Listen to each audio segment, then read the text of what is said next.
Welcome to one TV news. ముందుగా headlines చూద్దాం.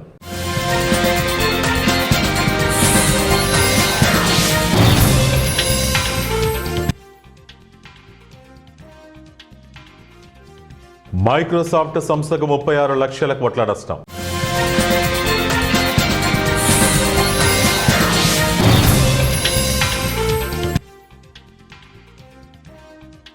CM పదవికి జగన్ అనర్హుడు.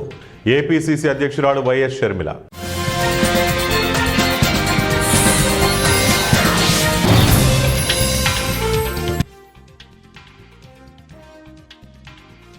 చైనాలో ఒకే కుటుంబానికి చెందిన 11 మందికి మరణశిక్ష. టెక్ రంగ దిగ్గజం మైక్రోసాఫ్ట్ షేర్ మార్కెట్లో ఒక్క రోజులో భారీ నష్టాన్ని ఎదుర్కొంది. కొన్ని గంటల వ్యవధిలోని కంపెనీ మార్కెట్ విలువ దాదాపు 12% మేర తగ్గిపోయింది. దీనివల్ల మైక్రోసాఫ్ట్ వాల్యుయేషన్ $400 బిలియన్ పైగా క్షీణించింది. ఈ నష్టం భారతీయ కరెన్సీ విలువలో సుమారు 36 లక్షల కోట్లకు సమానమవుతుంది. స్టాక్ మార్కెట్ చరిత్రలో ఒకే రోజులో నమోదైన నష్టాల్లో ఇది రెండో అతి పెద్దదిగా విశ్లేషకులు చెబుతున్నారు. గత సంవత్సరం జనవరిలో ఎన్విడియా ఒక్క రోజులో $593 బిలియన్ మార్కెట్ విలువను కోల్పోయి రికార్డు సృష్టించిన విషయం తెలిసిందే. మైక్రోసాఫ్ట్ షేర్లలో చోటు చేసుకున్న ఈ అకస్మాత్తు పతనం గ్లోబల్ మార్కెట్లలో చర్చనీయాంశంగా మారింది. మైక్రోసాఫ్ట్ షేర్లలో జరిగిన ఈ భారీ పతనంతో ప్రపంచవ్యాప్తంగా పెట్టుబడిదారుల్లో ఆందోళన నెలకొంది. ముఖ్యంగా టెక్ స్టాక్స్ పై ఆధారపడిన ఫండ్స్ పై ప్రభావం పడినట్లు మార్కెట్ వర్గాలు చెబుతున్నాయి. షేర్ల అమ్మకాలు ఒక్కసారిగా పెరగడంతో సూచీలు ఒత్తిడికి గురయ్యాయి. ముఖ్యమంత్రి పదవికి వైసీపీ అధ్యక్షుడు వైఎస్ జగన్మోహన్ రెడ్డి సూట్ కాలేదని ఏపీసీసీ అధ్యక్షురాలు వైఎస్ షర్మిల తేల్చి చెప్పారు. జగన్ పాదయాత్ర ప్రజల కోసం కాదని అధికారం కోసమేనని విమర్శించారు. ఏడాదిన్నర తర్వాత చేసే పాదయాత్రకు ఇప్పుడే ప్రకటనలు ఎందుకని ప్రశ్నించారు. చిత్తశుద్ధి లేని యాత్రలు ఎందుకని ప్రశ్నించారు. ప్రజలు ఒకసారి అధికారం ఇస్తే ఏం చేశారని ప్రశ్నించారు. విజయవాడలో గురువారం ఆమె మీడియాతో మాట్లాడారు. వైఎస్ఆర్సీపీ చేపట్టిన జలయజ్ఞం కార్యక్రమానికి జగన్ తుట్లు పొడిచారని, నవరత్నాల హామీలకు దిక్కు లేకుండా పోయిందని విమర్శించారు. అధికారం ఇస్తే ఒక్కరోజు కూడా బయటకు రాలేదని, మంత్రులు ఎమ్మెల్యేలు ఎంపీలను కలవలేదని విమర్శించారు. ప్రపంచం వణికిపోయే ఘటన చైనాలో వెలుగులోకి వచ్చింది. ఏ వింత జరిగినా అది చైనాలో జరగాలి. మరి తాజాగా ఉరిశిక్ష ఘటన కూడా ఒక్కసారిగా ప్రపంచం షాక్కు గురిచేస్తుంది. ఒకే కుటుంబానికి చెందిన 11 మందికి ఒకేసారి ఉరిశిక్ష అమలు చేసింది చైనా కోర్టు. మొత్తం 14 రకాల నేరాల్లో వీరు దోషులుగా తేల్చడంతో వీరికి మరణశిక్ష విధించింది. 2025 సెప్టెంబర్ జెజియాంగ్ కోర్టు వీరికి మరణశిక్ష విధిస్తూ తీర్పునిచ్చింది. దాన్ని తాజాగా అమలు చేశారు. హత్య, నేరం, అక్రమ నిర్బంధం, గ్యాంబ్లింగ్ వంటి 14 రకాల నేరాలలో వీరు దోషులుగా తేలడంతో వీరికి మరణశిక్ష విధించారు. మయన్మార్ సరిహద్దు కేంద్రంగా వీళ్ళు సుమారు $1.4 బిలియన్ ఆన్లైన్ మోసాలకు పాల్పడినట్లు విచారణలో తేలింది. తెలంగాణ తొలి ముఖ్యమంత్రి కేసీఆర్ కు సిట్ నోటీసులు ఇవ్వడాన్ని ఖండిస్తూ అమీర్పేట్ డివిజన్ అధ్యక్షుడు సిద్ధార్థ ముదిరాజ్ ఆధ్వర్యంలో రేవంత్ రెడ్డి దిష్టిబొమ్మను దగ్ధం చేశారు. ఈ సందర్భంగా ఆయన మాట్లాడుతూ కేసీఆర్ ను టచ్ చేస్తే రాష్ట్రం అగ్నిగుండంగా మారుస్తామని అన్నారు. బీఆర్ఎస్ పార్టీ నేతల మీద ఉన్న విచారం తెలంగాణ రాష్ట్ర ప్రజలపైన లేదని ధ్వజమెత్తారు. మున్సిపల్ ఎన్నికల్లో కాంగ్రెస్ పార్టీ ఓడిపోతుందనే భయంతో సీఎం రేవంత్ రెడ్డి సర్కార్ కుట్రలు, కుతంత్రాలకు పాల్పడుతుందని ఆగ్రహం వ్యక్తం చేశారు. రాష్ట్రాన్ని తెచ్చిన జాతిపిత కేసీఆర్ అని, తెలంగాణ రాష్ట్రం ఏర్పడకపోతే నువ్వు సీఎం అయ్యేవాడివా అని రేవంత్ రెడ్డి ఎక్కడ ఉండేవాడని ప్రశ్నించారు. జై తెలంగాణ, అందరికీ నమస్కారం. ముఖ్యంగా ఈరోజు మేము అనుకోలే 2 నిమిషాలు పిలవగానే మా కార్పొరేటర్ కానీ, మా సీనియర్ నాయకులు కానీ, ఉద్యమ నాయకులు కానీ, మైనార్టీ సోదరులు కానీ అందరూ ఇలా చేద్దామంటే ఎంత కసితో ఉన్నారు. ఇలా మా సీఎం రేవంత్ రెడ్డిని ఈ తీవ్రంగా ఖండిస్తూ కేసీఆర్ ఏజ్ కు ఉన్న రెస్పెక్ట్ ఇవ్వకుండా ఆయన విచారణ చేయడం మాకు తీవ్రంగా ఖండిస్తున్నాము. రేపు ఎంతసేపు అయినా రేపు మన కేసీఆర్ కు కానీ ఎక్కువసేపు మన హరీష్ రావు చేస్తే ఏమి చేయలేరు, దానికన్నా ముందు కేటీఆర్ చేస్తే ఏమి చేయలేరు. అదే విధంగా రేపు కేసీఆర్ గారిని ఎక్కువసేపు పెట్టి ఏమైనా విచారణ టైం కూడా చేశారనుకో ఇలా డివిజన్లనే అయినాయి. రేపు రాష్ట్ర వ్యాప్తంగా ఇవే దారుణాలు అవుతాయి. కావున తొందరగా ఏమో రేపు మాకు రిజల్ట్ కావాలి.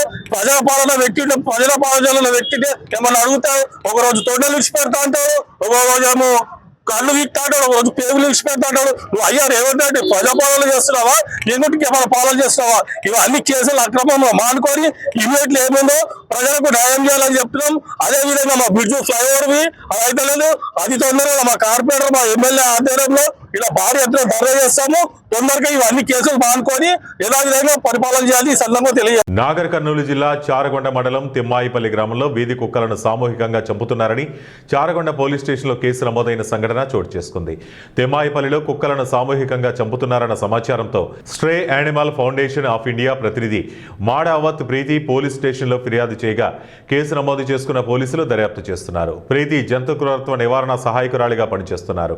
మూడవది ప్రీతి మాట్లాడుతూ తిమ్మాయిపల్లి గ్రామంలో గత 10 రోజులుగా సుమారు 100 వీధి కుక్కలను అత్యంత దారుణంగా హతమార్చినట్లు నమ్మదగిన సమాచారం అందిందని, కుక్కలను విషపు ఇంజెక్షన్లు ఇచ్చి చంపినట్లు ఆరోపణలు ఉన్నాయని ఆమె తెలిపారు.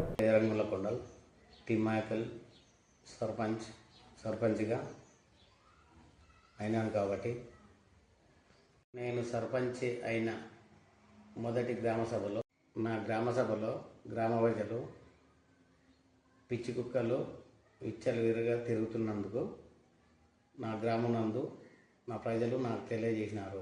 2 సంవత్సరాలుగా నా గ్రామ పంచాయతీ అభివృద్ధికి ఎలాంటి నోచుకోలేదు. వారి నిర్ణయం కోసమే పిచ్చి కుక్కలను పట్టివేయడం జరిగింది. కొంతమంది ఊరు నుంచి ఒక 2 కిలోమీటర్స్ దూరంలో గుట్టల్లో పడేశారని మాకు చెప్పారు. అండ్ మేము వెంటనే ఆ తిమ్మాయిపల్లి విలేజ్కి వెళ్ళి అక్కడ విలేజర్స్ని మేము ఎంక్వైరీ చేశాము. వాళ్ళు మాకు చెప్పింది ఏంటంటే పాయిజనస్ ఇంజెక్షన్స్ ఇచ్చి కుక్కల్ని చంపేశారు. సుమారు ఒక 100 కుక్కల వరకు వాళ్ళు చంపించేశారని మాకు చెప్పారు. అండ్ మేము వెంటనే చారకొండ పోలీస్ స్టేషన్కి వెళ్ళి కంప్లైంట్ లాడ్జ్ చేశాము. పోలీస్ వాళ్ళు ఇన్వెస్టిగేషన్ చేసి ఎఫ్ఐఆర్ రిజిస్టర్ చేశారు. ఈ ఎఫ్ఐఆర్ అనేది సర్పంచ్ పైన, పంచాయత్ సెక్రటరీ పైన మరియు ఎవరైతే ఇండివిజువల్స్ ఉన్నారో ఈ క్రూయల్ యాక్ట్లో పార్టిసిపేట్ చేసిన వాళ్ళపైన ఎఫ్ఐఆర్ రిజిస్టర్ అయింది. Under section 325 BNS and section 11(1)A PCA act కింద ఎఫ్ఐఆర్ అనేది రిజిస్టర్ అయింది. నేను నాగర్ కర్నూలు డిస్ట్రిక్ట్ కలెక్టర్ గారిని కోరుకుంటున్నాను, ఇమీడియట్లీ ఈ జ్యూరిడిక్షన్లో ఉన్న పంచాయత్ సెక్రటరీస్కి మరియు సర్పంచెస్కి వెంటనే ఇన్స్ట్రక్షన్స్ పంపించాలి. అండ్ ఎవరైతే ఈ క్రూయల్ యాక్ట్ని చేయిస్తున్నారో వాళ్ళపైన వెంటనే స్ట్రాంగ్ యాక్షన్ తీసుకోవాలని కోరుకుంటున్నాను. అండ్ ఆల్సో నేను స్ట్రాంగ్లీ స్టేట్ గవర్నమెంట్ ఆఫ్ తెలంగాణని రిక్వెస్ట్ చేస్తున్నాను, ఈ ABCs అయితే ఏవైతే ఉన్నాయో అవి మున్సిపాలిటీ లెవెల్లోనే కాకుండా గ్రామ పంచాయతీ లెవెల్లో కూడా అవి ఇంప్లిమెంట్ కావాలి అని కోరుకుంటున్నాను. Thank you. పీలేరు అటవీ శాఖ పరిధిలో వన్యప్రాణుల వేటను పూర్తిగా నివారించడానికి పటిష్ట చర్యలు తీసుకుంటున్నట్లు మదనపల్లి సబ్ DFO శ్రీనివాసులు తెలిపారు. గత ఏడాది డిసెంబర్ 5వ తేదీన అన్నమయ్య జిల్లా పీలేరు ప్రాంతంలో వన్యప్రాణి అలుగును వేటాడే ముఠా అరెస్టు చేసిన నేపథ్యంలో ఆయన పీలేరు పాత్రికేయుల సమావేశం నిర్వహించారు. ఈ సందర్భంగా ఆయన మాట్లాడుతూ అంతర్జాతీయ మార్కెట్లో వన్యప్రాణులకు అధిక డిమాండ్ ఉన్నందున కొంతమంది స్మగ్లర్లు అటవీ సరిహద్దు గ్రామాల్లోని అమాయక గిరిజనులను వన్యప్రాణులను వేటాడేందుకు ఉసిగొలుపుతున్నారన్నారు. ముంబై వారితో సహకారంతో ఒక సీరియస్ ఇన్వెస్టిగేషన్ చేస్తూ ఉన్నాము. మన honourable deputy CM Shri Pawan Kalyan sir ఈ విషయంలో చాలా సీరియస్గా ప్రతిస్పందించారు. ఎటువంటి చిన్న ఇన్సిడెంట్ కూడా జరగకోకుండా అన్ని జాగ్రత్తలు తీసుకొని ముద్దాయిల పట్ల కఠినమైన చర్యలు తీసుకోవాల్సిందిగా స్పష్టమైన ఆదేశాలు ఇచ్చున్నారు. అందులో భాగంగానే దీన్ని మేము DRI వాళ్ళతో కలిపి ఒక కంబైన్డ్గా ఇన్వెస్టిగేషన్ స్టార్ట్ చేశాము. దీని వెనక ఇంత పెద్ద నక్సెస్ ఉన్నా కూడా అన్ని బయటకు తీయడానికి బ్యాక్ బేరింగ్ ఇన్వెస్టిగేషన్ స్టార్ట్ చేశాము. నేను మీ ద్వారా చెప్పదలుచుకుంది ఏంటంటే అమాయకమైన ఈ అనాథులు, చెంచులు ఇట్లాంటి వాళ్ళు ఎవరైనా ఉంటే కన్నా గ్రామాల్లో వాళ్ళకి తెలియదు, వాళ్ళు ఏదో పంగోలియన్ అనే జాతికి సంబంధించిన ఏదైతే ఉందో దాని విలువ తెలియదు. కాబట్టి లోకల్గా బయట నుంచి వచ్చిన వాళ్ళు ఎవరైనా వాళ్ళని మొబిలైజ్ చేసి లేదంటే వాళ్ళకి డబ్బు ఆశ చూపించి మీరు ఈ విధంగా హంట్ చేసి ఆ పోలీసులను తీసుకొని వస్తే వాడు మీకు డబ్బులు ఇస్తామని చెప్పేసి వీళ్ళకి ఏదో వాళ్ళ వేలల్లో ఇచ్చేసి వాళ్ళ లక్షల్లో బిజినెస్ చేస్తూ ఉన్నారు. ఇది అతిపెద్ద క్రైము, అతిపెద్ద ఇదిగా నేరం. కాబట్టి 1972 వైల్డ్ లైఫ్ ప్రొటెక్షన్ యాక్ట్ చాలా కఠినంగా ఉంది. దీని విషయంలో నిందితులకి బెయిల్ కూడా వచ్చే పరిస్థితి ఉండదు. పైగా మన దగ్గర ఉన్న ఈ వైల్డ్ లైఫ్ వల్ల వాతావరణము తర్వాత పర్యావరణ సమతుల్యత దెబ్బతింటుంది. వీటిని మనం ఈ విధంగా చంపుకుంటూ పోతే కన్నా ఇది పబ్లిక్ కన్సర్న్. భారత రాజ్యాంగం ప్రకారం కూడా మనకు ప్రాథమిక విధుల్లో పర్యావరణాన్ని వైల్డ్ లైఫ్ను సంరక్షించడం అన్నది ప్రజలు, ప్రభుత్వాలు, తర్వాత అధికారులు అందరికీ సంబంధించిన ఉమ్మడి బాధ్యత ఇది. కాబట్టి మీ అందరి సహాయ సహకారాలు లేకుండా, ప్రజల సహాయ సహకారాలు లేకుండా ఈ వైల్డ్ లైఫ్ హంటింగ్ని మేము ఆపడానికి కొంచెం కష్టసాధ్యమవుతుంది. కాబట్టి మీ అందరి ద్వారా నేను ఈ చుట్టుపక్కల ఉన్న గ్రామ ప్రజలకు, తర్వాత ఎవరైనా తెలుసో తెలియక ఇట్లాంటి వాటికి పోతా ఉంటే చట్టం చాలా కఠినంగా ఉంది. బెయిల్ కూడా వచ్చే పరిస్థితి ఉండదు.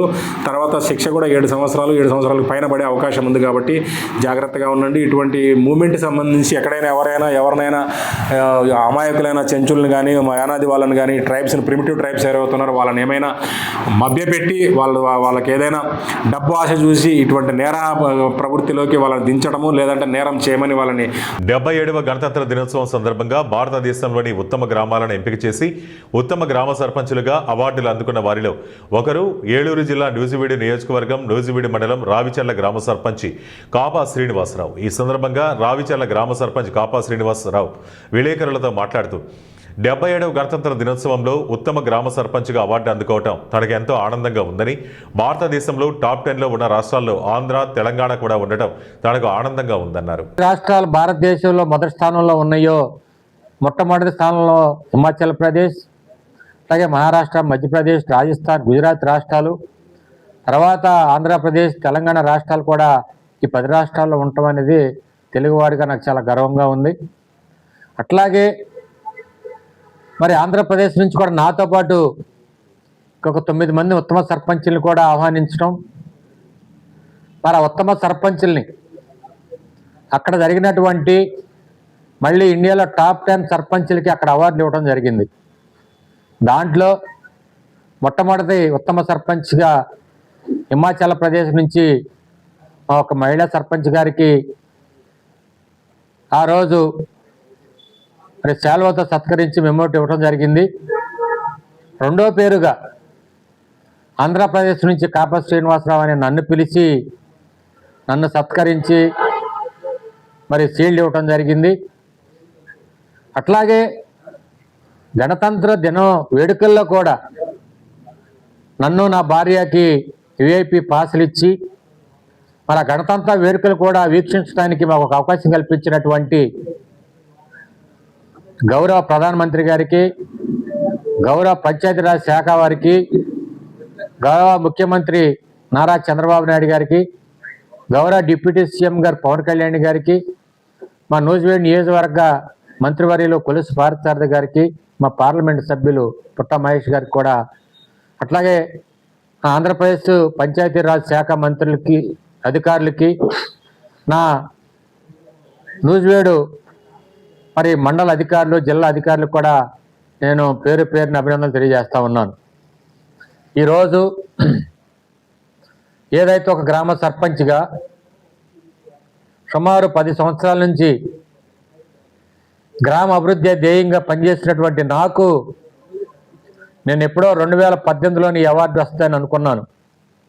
కానీ ఈరోజు లేట్ అయినా ఈరోజు మా సేవలను గుర్తించి బద్వేలు పట్టణంలో గల మహాత్మా గాంధీ విగ్రహాలకు ఆర్యవైశ్య వర్తక సంఘం పట్టణ అధ్యక్షులు, జిల్లా గౌరవ అధ్యక్షులు మరియు యోగి వేమన విశ్వవిద్యాలయ పాలక మండలి సభ్యులు కొండపల్లి చిన్న సుబ్బారావు, మహనీయుల ఆశయాల సాధన సమితి వ్యవస్థాపక అధ్యక్షులు బద్వేలు గురుమూర్తి, బద్వేలు పట్టణ అభివృద్ధి సొసైటీ గౌరవ సలహాదారులు, రిటైర్డ్ ఇంజనీర్ ఊరిబిండి జయరామిరెడ్డి పూలమాలలు వేసి ఘనంగా జోహారులు అర్పించారు. ఈ సందర్భంగా కొండపల్లి చిన్న సుబ్బారావు మాట్లాడుతూ 200 సంవత్సరాల బ్రిటిష్ పాలనలో ఉన్న భారత ప్రజలకు విముక్తి కలిగించడానికి మహాత్మా గాంధీ అహింసాయుతంగా పోరాడి భారతదేశానికి స్వాతంత్రం సాధించిన మహాత్మా గాంధీని స్మరించుకోవటం ప్రజలందరి బాధ్యత అన్నారు. భారత స్వాతంత్ర సమరయోధులు మన భారతదేశాన్ని బ్రిటిష్ పాలన నుండి విముక్తి చేసినటువంటి మహనీయులైనటువంటి గాంధీ మహాత్ముల వర్ధంతి కార్యక్రమం, మహనీయుల ఆశయాల సాధన సమితి, అదేవిధము మరి అనేక ప్రజా సంఘాల ఆధ్వర్యంలో మహనీయుడికి విగ్రహానికి పూలమాలలు వేసి ఘనంగా నివాళులు అర్పించి జోహార్లు అర్పిస్తున్నాము. తెలంగాణ తొలి ముఖ్యమంత్రి కేసీఆర్కు సిట్ నోటీసులు ఇవ్వడాన్ని ఖండిస్తూ అమర్పేట్ డివిజన్ తెలంగాణ ఉద్యమకారుడు మల్లికార్జున యాదవ్ ఖండించారు. రేవంత్ రెడ్డి దిష్టిబొమ్మను దగ్ధం చేశారు. ఈ సందర్భంగా మాట్లాడుతూ కేసీఆర్ను టచ్ చేస్తే రాష్ట్రం అగ్నిగుండంగా మారుస్తామన్నారు. బీఆర్ఎస్ పార్టీ నేతల మీద ఉన్న విచారం తెలంగాణ రాష్ట్ర ప్రజలపైన లేదని ధ్వజమెత్తారు. మున్సిపల్ ఎన్నికల్లో కాంగ్రెస్ పార్టీ ఓడిపోతుందనే భయంతో సీఎం రేవంత్ రెడ్డి సర్కార్ కుట్రలు కుతంత్రాలకు పాల్పడుతుందని ఆగ్రహం వ్యక్తం చేశారు. 4.5 కోట్ల తెలంగాణ రాష్ట్ర ప్రజలను టచ్ చేసినట్టు రాష్ట్రం అగ్నిగుండం అవుతుంది. కాబట్టి ఒకటే చెప్తున్నాం కదా, రేవంత్ రెడ్డి గారు ఏదైతే మున్సిపల్ ఎన్నికల్లో ఖచ్చితంగా ఓడిపోతారని తెలిసి దాన్ని కప్పుపుచ్చుకోవడానికి ఇలా సీఎం రేవంత్ రెడ్డి సర్కార్ కుట్రలు కుతంత్రాలు తీసి కేసీఆర్ గారు సిట్ నోటీసులు ఇవ్వడం వల్ల బీఆర్ఎస్ కార్యకర్తలు ఆత్మస్థైర్యం దెబ్బతీయాలని ఏదైతే కుట్ర పడుతుందో ఆ కుట్రను పటాపంచలు చేస్తూ ఇలా యావత్ తెలంగాణ వ్యాప్తంగా బీఆర్ఎస్ కార్యకర్తలు రోడ్ల మీదకి వచ్చి సీఎం రేవంత్ రెడ్డి దిష్టిబొమ్మలు దానం చేయడం జరుగుతుంది. కాబట్టి ఒకటే చెప్తున్నాం రేవంత్ రెడ్డి గారికి, ఇవాళ తెలంగాణ రాష్ట్రాన్ని తెచ్చిన కేసీఆర్ ని అరెస్ట్ చేస్తే తెలంగాణ రాష్ట్ర ప్రజలను అవమానించినట్టే. తెలంగాణ జాతిపితని కేసీఆర్ ని అరెస్ట్ చేయడం అనేది చాలా హేయమైన చర్య.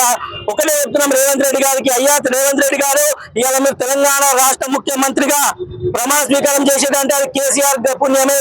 కేసీఆర్ తెలంగాణ రాష్ట్రం చేయకపోయి ఉంటే ఇలా సీఎం రేవంత్ రెడ్డి తెలంగాణ రాష్ట్ర ముఖ్యమంత్రిగా చెప్పుకునే పరిస్థితి ఉంటుండేనా? కాబట్టి ఇటువంటి పనికిరాని కుతంత్రాలు పాల్పడకుండా తెలంగాణ రాష్ట్ర ప్రజలకు శ్రేయస్కరం చేసే విధంగా ఇటువంటి చర్యలు చేస్తే ప్రజలు హర్షిస్తారు తప్ప ఇటువంటి పనులు మానుకోవాలి. ఈ వైఖరి ఇట్లనే కొనసాగితే ఇవాళ కేవలం దిష్టి బొమ్మ మాత్రమే దానం చేసినాం. ప్రత్యక్ష దాడులకు కూడా బీఆర్ఎస్ కార్యకర్తలు ప్రజాక్షేత్రంలో పోరాడడానికి సిద్ధంగా ఉన్నారు. ఇవాళ ప్రజలు బీఆర్ఎస్ పార్టీతో ఉన్నారని చెప్పేసి నీకు అన్ని సర్వేలు చెప్తున్నాయి. దాన్ని కప్పిపుచ్చుకోవడానికి ఇలా సీఎం రేవంత్ రెడ్డి గారు ఇలా కేసీఆర్ గారికి సిట్ విచారణ చేశాడు. సిట్ విచారణ రేపు కానీ సిట్ విచారణ పేరుతో కేసీఆర్ గారిని కానీ అరెస్ట్ లాంటి ఎటువంటి పనికిరాని చర్యలు చేస్తే రాష్ట్రం అగ్నిగుండం అయితే మాత్రం మేం బాధ్యులం కాదు. ఉద్యమాలు చేసిన చరిత్ర బీఆర్ఎస్ కార్యకర్తలకు ఉంది కాబట్టి రేవంత్ రెడ్డి దాన్ని దృష్టిలో పెట్టుకొని వెళ్ళుకోవాలి, లేకపోతే తీవ్రమైన చర్యలు ఉంటాయని హెచ్చరిస్తున్నారు. వార్తలు ముగించే ముందు ముఖ్యాంశాలు మరోసారి.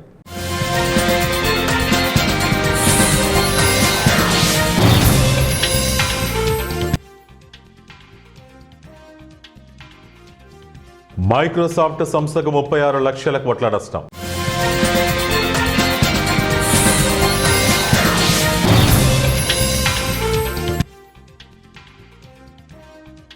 సీఎం పదవికి జగన్ అనర్హుడు. ఏపీసీసీ అధ్యక్షురాలు వైఎస్ షర్మిల.